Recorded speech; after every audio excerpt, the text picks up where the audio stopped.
Speaking to IBEW 1049 shop stewards is business manager Bob Shand on April 12th, 2011. Union busting, national union density in 1964, 29% of all the workforce. We had a lot of strength. We were 29% of the overall workforce in the United States. Look at all that red, more than 31%. And all these states belong to unions. 1964 was a good time. Things were going good. 1984, 20 years later, only 18% of the workforce. We fell by about 50%. Look at the union density then. The black didn't come out for whatever reason, but some of these states, the Carolinas, Georgia, Mississippi, Alabama, they're in the 4%, 5% of unions. And you can see at that point, nobody's left with more than 31%. Union busting, they've still taken away the unions. Not 2010, basically 12%. The only 3 states, or 4 states, with more than 20%, Alaska, Hawaii, us, New York, and Rhode Island. That's it.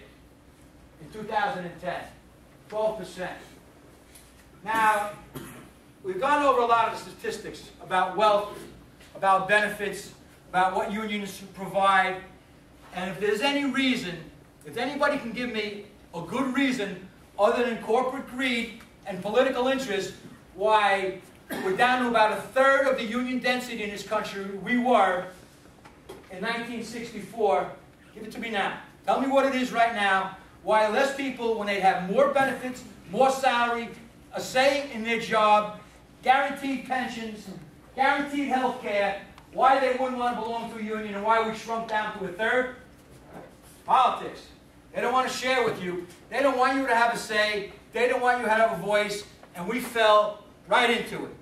We're so busy enjoying the freedoms we've won and the generation before us won, we can't even pay attention. We can't go home and read the right article. Right to work states. You know what a right to work state is, right? They have to be able to, you have to allow them into the union, you have to negotiate for them, but they don't have to pay dues. To set the record straight and the name straight, right to work for less doesn't guarantee any rights. We call it a right to work state, and the AFL-CIO, where this came from, we like to call it a right to work for less.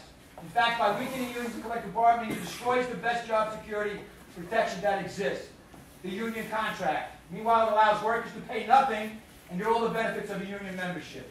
Right to work laws say unions must represent all eligible employees whether they pay dues or not. Have to represent them. Right to work state, Florida. One of the big examples. We have a lot of guys leave here, go to Florida, look for better, cheaper taxes, way of life. Yeah, the reason the taxes are pretty cheap down there is because you make it $4 an hour.